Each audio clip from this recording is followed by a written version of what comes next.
Well, President Biden is set to meet with congressional leaders again on Friday in hopes of working out a deal on the debt ceiling. They want to avoid what happened in 2011 when Standard & Poor's downgraded the U.S.'s credit rating. It's been more than a decade, and other rating agencies haven't followed suit just yet. Yahoo Finance senior columnist Rick Newman is here. Rick, should we be concerned about a downgrade?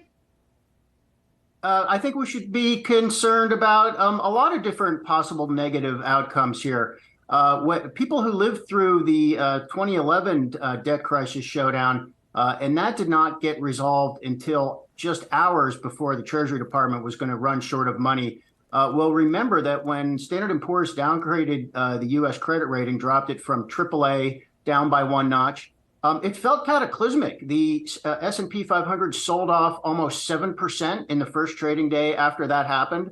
And that was after a sell-off leading into the debt ceiling fiasco back then. And at the time, S&P said, we're doing this, number one, because the U.S. debt system, debt situation is in bad shape. And number two, because of the political dysfunction in Washington. So how do things now compare to the way they were in 2011? The debt situation is way worse. I mean, we've seen no improvement in the debt whatsoever. Nobody has done a single thing to get this under control. So the debt was about $15 trillion back then. It's now $31 trillion.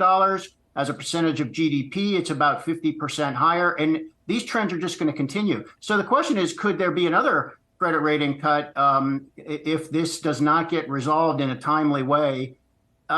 Some analysts are saying, yes, it could happen. And some are even saying, yes, it should happen because the United States is just in a much worse fiscal situation than it was back then. Now, the credit rating agencies don't forecast what they're going to do. They don't like to give hints, but they are, they have issued some memos on the situation. They're very sober. They generally say, we assume that Congress will resolve this as it has done before. But if Congress doesn't resolve it, we're going to have to reconsider our position.